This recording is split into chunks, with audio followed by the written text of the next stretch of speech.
Yeah,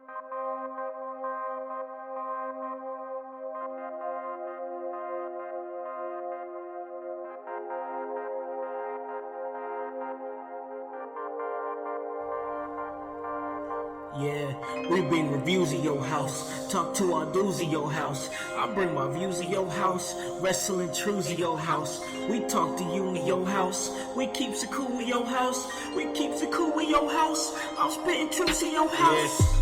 Mark's hating on his fans, Becky Nish on the man. Play with two like a lion, household a dangerous alliance. I am a nightmare like Cody, and I'm overcoming like Kobe. No, they cannot hold me. Come listen, I'm hosting, critiquing, I'm boasting. This wrestling I'm knowing. My name is Brian Pillman Jr., and you're listening to the In Your House podcast. This is Austin Theory of Evolve, and you're listening to the In Your House podcast. This is AEW's Darby Allin, and you're listening to In Your House podcast. Welcome, ladies and gentlemen, to In Your House, starring Alakon House. This is the People's Podcast. Hey guys, you already know who it is. It's your boy, kinda ready to get at work when it comes to this professional wrestling business. That is what we do, and hey, we love it. So let me let you guys know where you guys can listen to this at. You guys can listen to this at Apple Podcasts, Spotify, Spreaker, Stitcher, iHeartRadio, Himalaya. Hey, you don't have an Apple device? That's alright. We're on Google Play. Anywhere that you guys are, hey, we can get to you. And oh yes, last time that I checked, In Your House was the best podcast in the Midwest. Untouchable, baby. You know what we do. We get that work. And man, oh man, professional wrestling. We talk about it here every single day, Monday through Friday, ladies and gentlemen. 6 a.m. Eastern Standard Time. We get the best around here. You know why? We talk professional wrestling. We love it. We have a passion for it. We're about to hit our 100th episode this coming Saturday. I mean, just all the success that this show has had. It's been absolutely incredible. I cannot believe the way things have skyrocketed. It's nuts. We're about to hit our 100th episode. We just hit our 4,000 total download. We're crushing that now. We're already looking at 4,100, 4,100 that is. And man, this is... It's crazy. It's crazy because I say this all the time. Like, we get the best around here. I mean, this is an international podcast. 14 different countries across these fantastic and great United States and locally right here in Indiana. We get some of the best talent from around the world. And man, when I say we get the best, I really mean it. We get all different facets. We get different styles. And today, ladies and gentlemen, we got a little lucha action, little American lucha up in here, and I love lucha. So definitely honored and privileged to be speaking to my guest right now. Ladies and gentlemen of the household, please welcome Hyperstreak. How you doing, bro? Yo, I'm good. I'm real good. Happy to be here. Thanks for having me. Oh man, thanks for coming on, man. Thanks for coming on. I gotta, you know what, man? I gotta apologize to you in front of the household, man. I gotta apologize to you right here in front of the household. I'm taking ownership. I'm being a man about it. Man, we should have had this talk already. This should have already dropped. When you guys listen to this, it'll be Friday morning, 6 a.m. Eastern Standard Time. But it should have already dropped, bro. We had set up to do a talk already, and man, I didn't have my Instagram notifications coming straight to my phone. I had them off, and you were like, bro, what happened? We were supposed to have an interview, and I'm like, oh, shoot. So I gotta apologize to you right here in front of the household, bro. I do it right here as a man in front of the 14 different countries across these United States and locally here in Indiana, bro. Hey, man, it's really no problem. Things happen. Everybody's got a life, and I understand that totally everything happens. But for a second, I was pretty dejected. I was like, oh, man, I'm getting curtain jerk on my own podcast. Like, what's going on? How could this happen? Jesus. No, man, no curving you, man, no curving you. Just scheduling snafus and whatnot. But definitely glad to finally have you on, man. And man, you're a super talented cat. And so I just like to I like to start the interview off. I've done so many of these, man, and I like to start the interview off. Just I want to understand how the person got to where they are now. So my question for you, Hyperstreak, is where did it all start for you? Where did professional wrestling start for Hyperstreak? Like training or interest or... Interest, yeah, interest. We start with interest. Oh, okay. Yeah, I mean, kind of like everybody else. Like, you start watching as a kid. Yeah. I can't remember exactly what my first... like entry into pro wrestling was, but it was just kind of there. Like I was a big fan of martial arts. I always have been my whole life. And for some reason, pro wrestling just kind of came into my life at a very early age.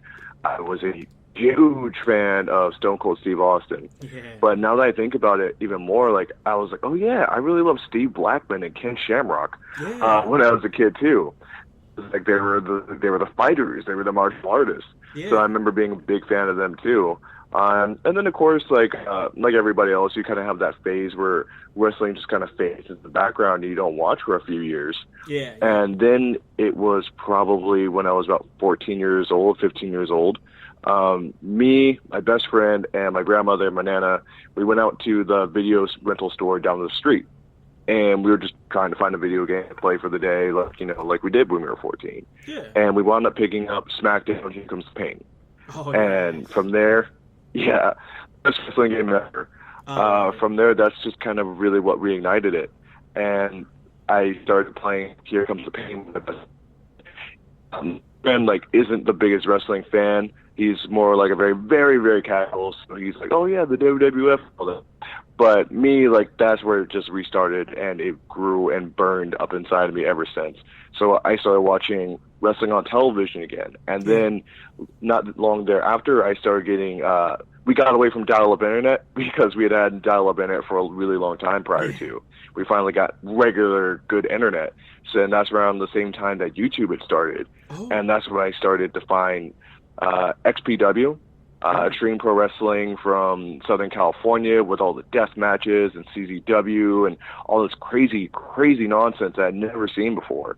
Luke Hawx was one of my favorites, him and Joey Chaos from those promotions. And then that's when I started to find PWG and Ring of Honor. And once I had found Ring of Honor and once I had found PWG and I'd seen that there was guys that were not in the WWE, they were not WWE wrestlers. They weren't the type of guys I noticed. They weren't the big guys, but they could do all these amazing things. That blew my mind. And the way they talked, and not only that, but they were traveling the world. Like they were. Yeah. I remember seeing. I want to say it was a picture of Rocky Romero, and he was in China or Japan. I was like, pro wrestling can take you to Japan, and you don't have to be in the WWE. Like this is exactly what I want to do. This is it. Yeah. And right from there, I was done. I was like, I had to be a pro wrestler. I had to be an independent pro wrestler. I like that, man. I dig that. I like how you figured out early because that's what a lot of people wasn't figuring out in my eyes, is that you can travel the world independently, and people weren't really hip to that. You know what I mean? No, not at all. And it was always about like getting signed and being part of the WWE. Nothing against that. Nothing against it at all. Of course, if they offered a contract to me, would I turn it down? Probably not. Sure. But it was never the be-all, end-all for me. Like, that was never the dream. WrestleMania was never the dream. I'm a huge fan of WWE. I watch it still consistently. But for me, what I wanted to do was I wanted to be kind of where I am, but a little bit higher. I wanted to be in the independents. I wanted to be traveling the world. I wanted to be wrestling in Mexico and Japan and Europe and doing a lot of those things that the guys that I saw doing on the independents were doing when I was young.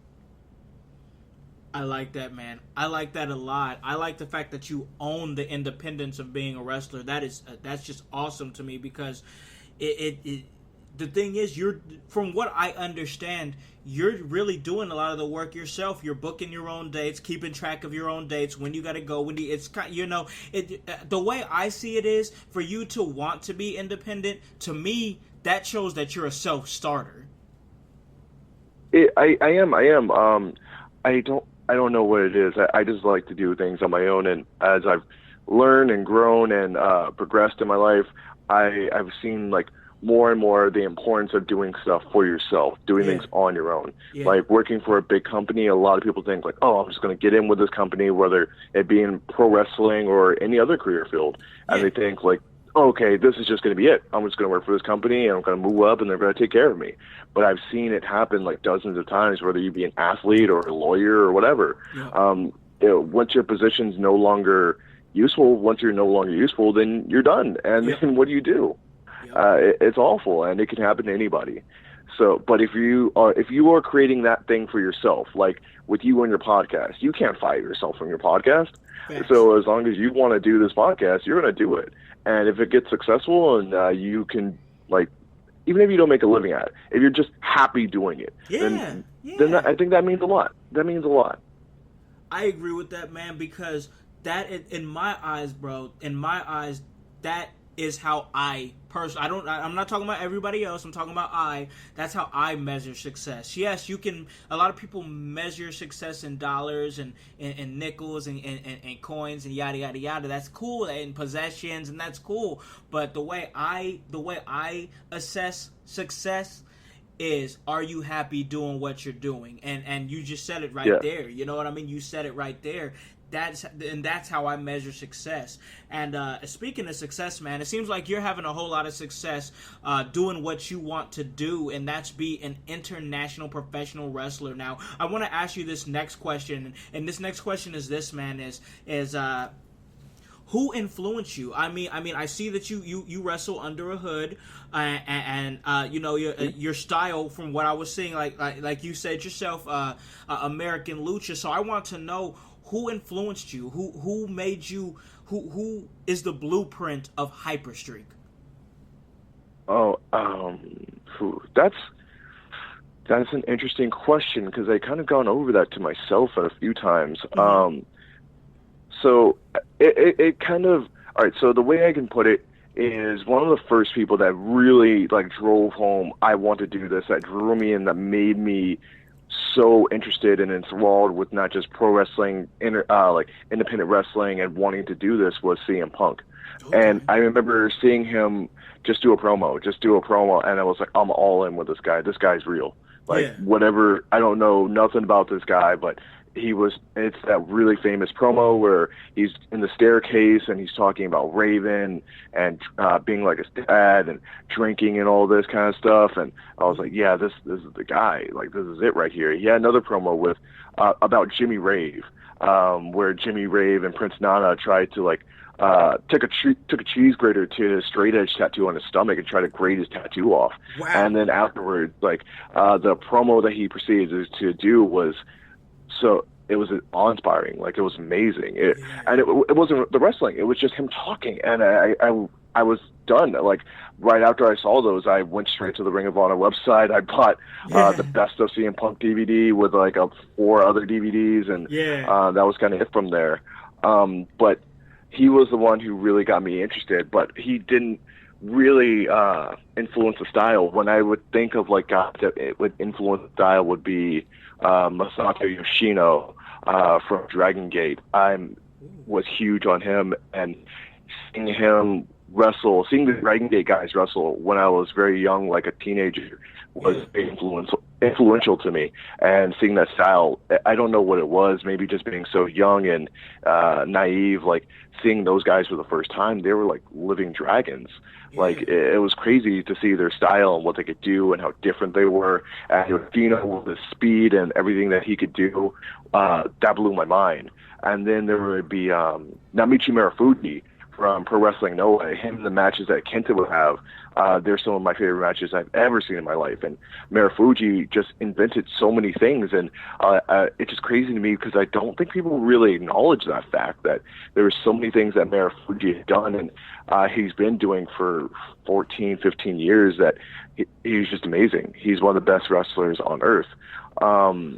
Then other influences probably be TJ Perkins, who I was a huge fan of. I still to this day believe that pound for pound, hold for hold, he's the best technical wrestler to have ever stepped into a ring, by far. Then there would be, of course, Rocky Romero. There would be Scorpio Sky. There would be El Generico. I think would be very stylistically. I could see. I feel almost ashamed how much like I am kind of ripping off the style and the idea of El Generico, but I try not to be too much. I understand. Yeah.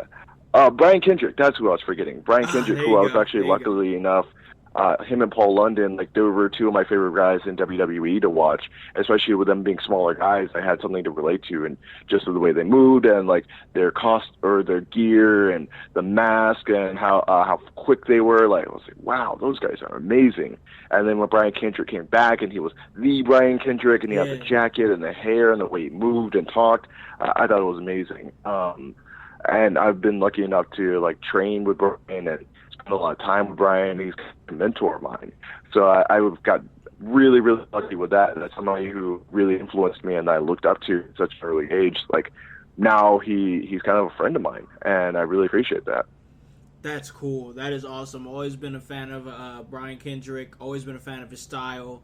I think he's a fantastic. Wrestler. I got a chance to see him wrestle against. Who was it? It was TJP. Yep, it was TJP for the for the WWE Cruiserweight Championship. The one now. It was back here in Indianapolis, and man, he's so smooth. He's so smooth in the ring, and to see those two go up against each other, I was super invested in that match, and that was an awesome one. That was just an awesome one to see. So that's really cool that you're so influenced by him, and then he became a mentor and now a friend, and to me that's awesome too, man. So let me ask you this. You're an international superstar, man. International star. Definitely honored and privileged to be able to talk to somebody that has that tag on their name. So let me ask you this. For the household, for the listening audience, how many different places have you wrestled at in total? And if you don't mind, let us know where they are. Okay, so Corey started off American, so started off right in Southern California. Yeah. So California would be my first. I traveled through Canada, but I didn't really wrestle in Canada. But I am having my first show in Canada this Saturday, actually. Awesome. But prior to that, my first country outside of America for wrestling was Mexico, where I trained at Arena Mexico with Arcangel de la Muerte, who unfortunately passed away last year. Oh, man. Oh. He was, as great of a trainer he was even that much more great of a person and professional wrestler. Like, I would, now knowing how much he had done and how great of a person he was, not just to me, but to every single student. And he never had to be really good to me, especially since when I got there, my Spanish was pretty terrible. I didn't really know what I was doing. Lucha, it really is like a different language, and people think that it's just like a Hurricane Rana or a dive. But no, Lucha Libre has its own timing. It has its own ideas, has its own beliefs. The way you move, it's completely different from American-style wrestling. And people think that, if you can just do a Hurricane Rana and a head scissors, then you're a luchador. No, that's not the case at all. The Lucha Libre is so much more deeper and more complex than that. It's really amazing, and I appreciate the hell out of it. But yeah, I got to train in Mexico for 3 months in Arena Mexico with Arcangel de la Muerte, a little bit with guys like Shocker and Virus, one or two times with Ultimo Guerrero. So that was all really great. After that, I went on to England through Luke Hawks, who helped me out and hooked me up with the Knight family, Page's family. And I got to do Yeah, I got to do the summer camps. So I was traveling all around England, a little bit into Wales, with those guys, where we set up the ring and you do the matches, and then you tear down the ring, and then the next day you're on to the next town. You're doing it all over again for about 2 months. That was a really great experience. From there, I got lucked out, and I was able to wrestle in Italy, and that was a really great experience. One of the guys that wrestled there, Akira, I believe his name is, who's currently wrestling in All Japan Pro. So just shout out to him. Like, great job on that, man. Never saw that one coming. So let's 1, 2, 3, 4. So more recently, I've been wrestling in China for OWE, and one time for MKW. Through that connection, we also wrestled for NTW, New Taiwan Wrestling in Taiwan. Trying to think if I missed anyone. I feel like I'm missing somebody. I remember I trained in Thailand one time. I got stuck in Thailand by accident, and then just by happenstance, I happened to find the local wrestling promotion. I wound up training with those guys, and that was a really great experience. Oh my goodness, I forgot about Ireland. One of my favorite countries on the entire planet. Awesome. 2017 was the first time I went to Ireland. Just kind of once again by happenstance, I was on my way to England, but the tickets to Ireland just happened to be really cheap. So I was like, all right, I guess that's just a sign. I'm going to go to Ireland. Went to Ireland, didn't know anybody at all. I turned up to one of the wrestling training sessions. I just said, hey guys, my name's Greg. Pleasure to meet you. And they couldn't be any more class or good people to a complete and utter stranger. And I take every chance I get to be thankful to them and to show love to the Irish pro wrestlers, because like they were so good to me, and they're also such great people and such great wrestlers. I feel very honored and privileged to be a part of that scene any bit at all, because when I arrived there, like I said, I knew absolutely no one. They gave me a chance, and from there, like, everyone was just so helpful, and like, here, why don't you come here, why don't you come with us, like, why don't you hang out with us, why don't you do us. It was an acceptance that I'd never really had anywhere before in my entire life. Yeah. So I always am very, very appreciative to have had any kind of opportunity, success, or even just the chance to hang out and meet with these people, because they're just such great people. That's insane, man. That's insane. That's awesome. All the traveling that you've done, man. I think you're gonna go far, man. I know you probably hear it all the time. You probably already know in your mind and in your heart you're gonna go far. But I think you're gonna go far, man. I like what you're doing. I like where your head's at, man. It's dope, man. It's great. So I heard that you were wrestling for OWE, and I do like OWE. I do like OWE. So when did you start wrestling for them? So OWE happened last year, Oriental Wrestling Entertainment. Yes. The way OWE worked out was that Mr. Fu wanted to start his own wrestling promotion, and a big budget wrestling promotion, because he comes from a movie background, has a lot of friends with influence, and he wanted to make this wrestling promotion not just any wrestling promotion, but a big wrestling promotion that toured around China and really brought pro wrestling to China for the very first time in a very real way, with its own Chinese pro wrestlers. So he enlisted the help of SEMA from Dragon Gate, and SEMA became a co-owner in the company. And from there, he had a friend who was working for Ka in Las Vegas, the Cirque du Soleil show, who came to Future Stars of Wrestling, where I wrestle, and met up with Remy Marcel and Jack Manley, two really incredible wrestlers from the area. And he originally brought those two guys out. And after helping the Chinese guys train and working with them, and they did their first show with like Desmond Xavier and Zachary Rentz, Bandito, a couple more of the Dragon Gate guys. They were ready to like really kick things off and get things going, but they wanted some more Americans. So they were graceful enough to let Remy and Jack choose who they were going to pick. So they came, of course, back to us in Las Vegas. So it became myself, the Bonus Boys, the tag team of Sugar Brown and Clutch, Jacob Austin Young, Damian Drake, Spider Warrior. We were the originals to come out, and we were the original Vegas 8 to be in OWE, the original Americans, to be doing those shows with those guys and helping them helping them learn pro wrestling and teach it back to the Chinese audience.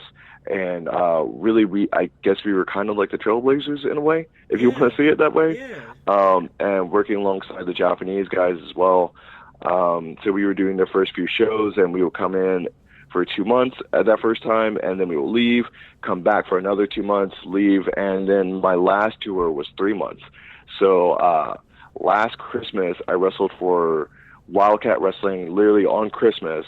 2 days later, I was getting on a flight back to Los Angeles to then fly to Shanghai, and then that next day I had a wrestling show, and then the next day was New Year's Eve, so we were flying out to somewhere else in China and doing a wrestling show, or doing a wrestling match on a boxing show. So we had to do a wrestling match and a boxing ring, and that was insane. And the people were going crazy because they never seen anything like it, so they didn't know what was going on. And then after that, I was in China for 3 whole months. And so that tour lasted from December 29th to April 2nd.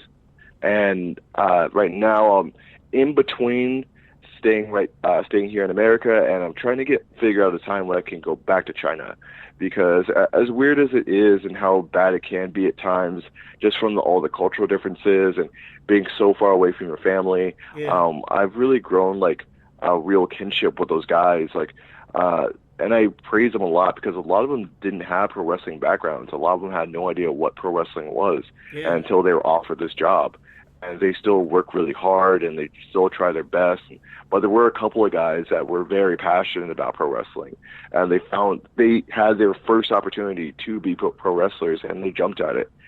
So those guys work really hard. And the couple of guys that I'm thinking of, Wong and Junjae, who's actually their champion right now, who is a longtime pro wrestling fan.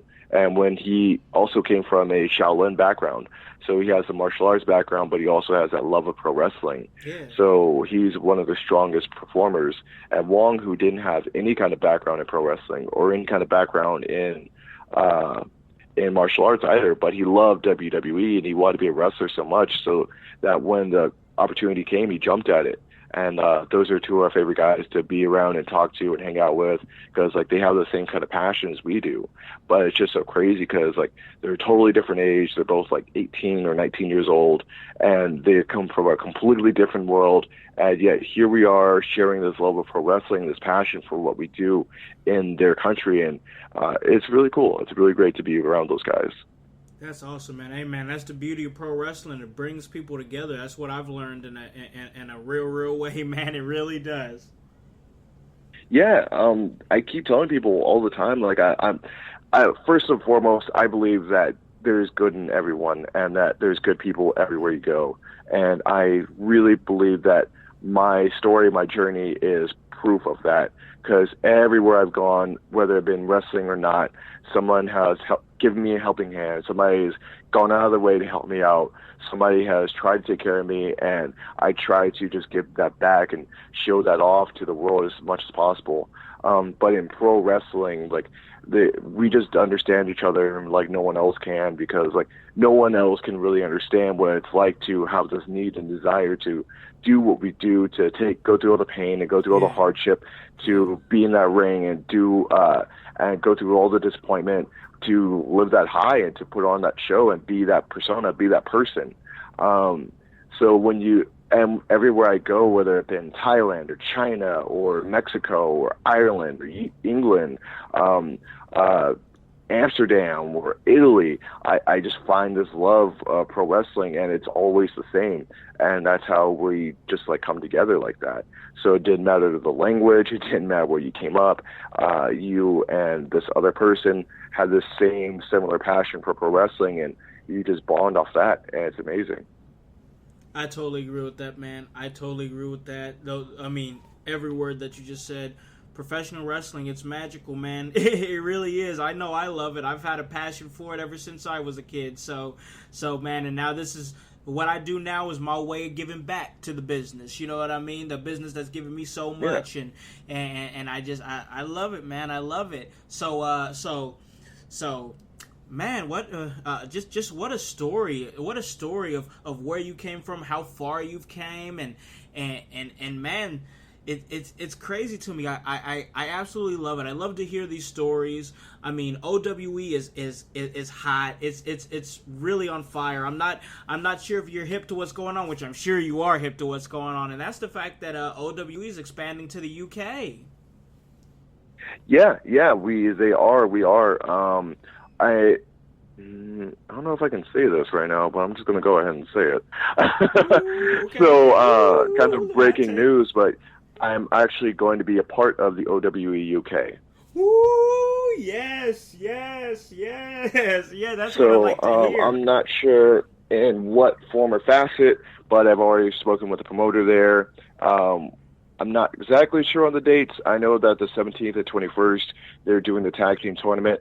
So I'm not entirely sure of what I'm going to be doing in what capacity, but I am going to be a part of the OWE UK first shows. And I will definitely be keeping track of that so I can see you do your thing, my friend. That's going to be awesome. Yeah, thank you.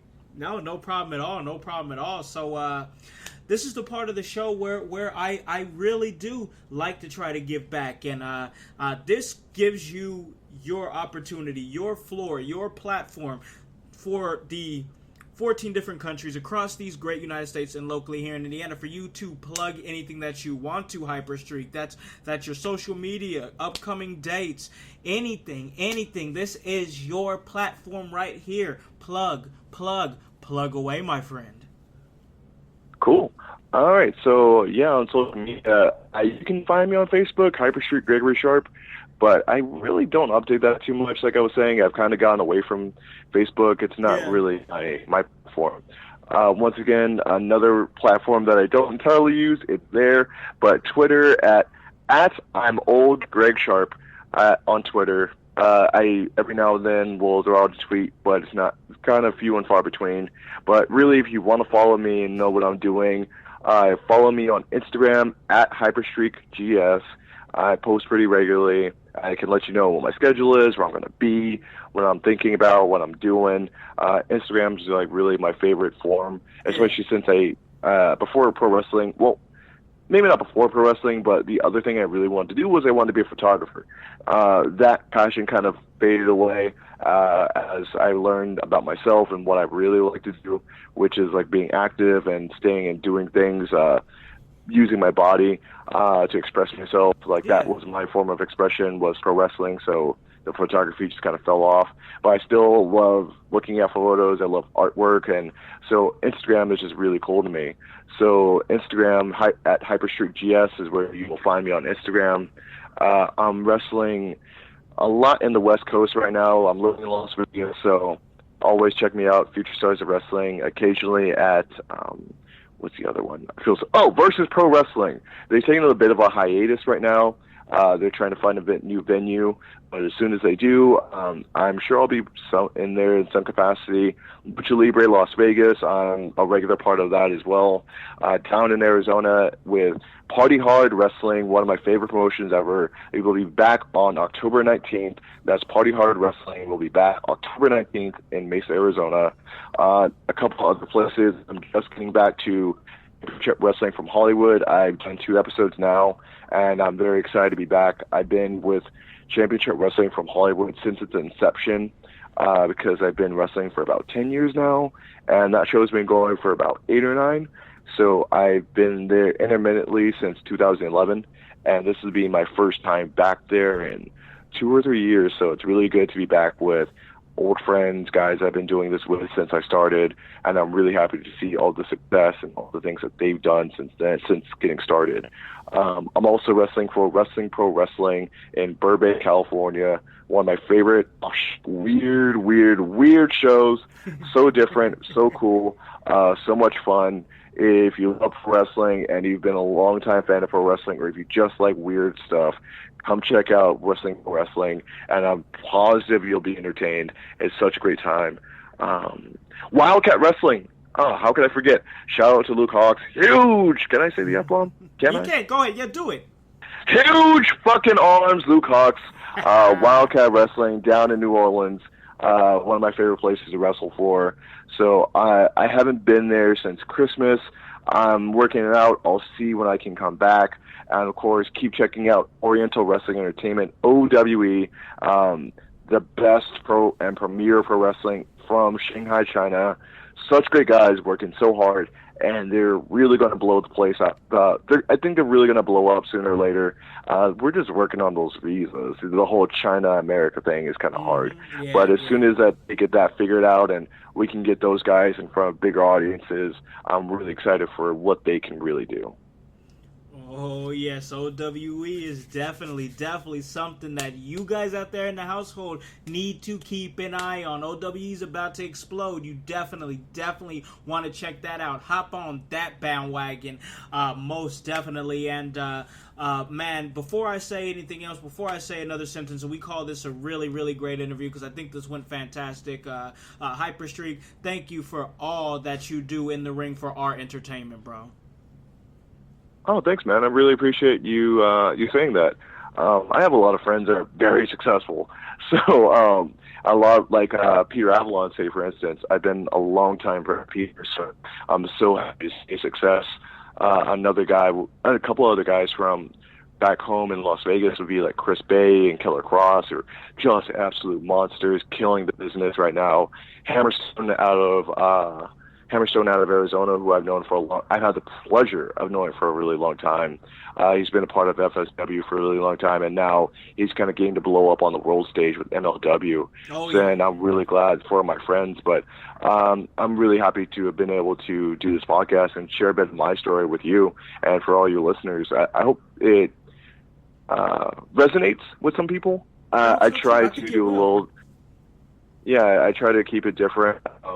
My story is pretty cool. I like to think so, and it kind of mirrors a lot of the people that I grew up looking up to, like a Brian Kendrick, or like I said, one of my favorites is TJ, and now he's also a friend of mine. So it's pretty cool to compare notes and see like a lot of things that he did when he was growing up and when he was coming in pro wrestling, I'm still doing.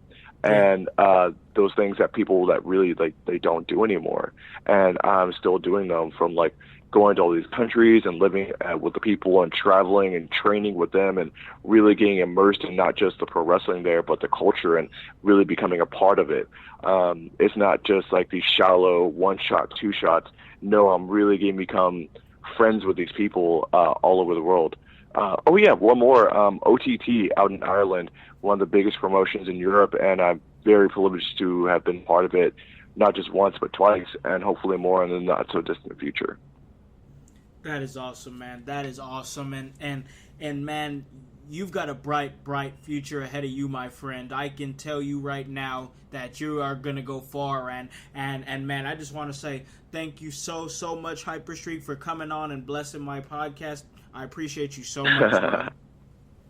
No, thank you, man. Thanks for having me on, and thanks for everybody for listening. Really appreciate you.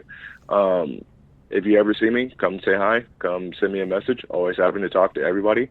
I don't really get a whole lot of this, so it's appreciated when I do. Thank you for reaching out. Oh, no problem, man, and thanks for doing the show. Guys, that was Hyperstreak, international star, and guys, this was a great episode, but that is what we do here at In Your House. We just get it at work. So let me let you guys know where you guys can listen to this at. You guys can listen to this at Apple Podcast, Spotify, Spreaker, Stitcher, iHeartRadio, Himalaya. Hey, you don't have an Apple device? That's alright. We're on Google Play. Anywhere that you guys are, hey, we can get to you. Check us out October 5th, Heroes and Legends 13, Fort Wayne, Indiana. We are the official podcast of the entire event, and if you can't make it, but we really want you to make it, check it out on Fight TV with me, your boy Khan, on commentary with Jason Saint. Guys, what are you doing? Buy a freaking shirt. www.prowrestlingtees.com/inyourhouse. Guys, our 100th episode is this weekend with DCCW. It's gonna be a blast. Anything can happen. Guys, I tell you this all the time. Hop on this bandwagon. Get on. Or get gone. Because the household, well, we going strong. You guys have a great day and a great rest of your week. Peace.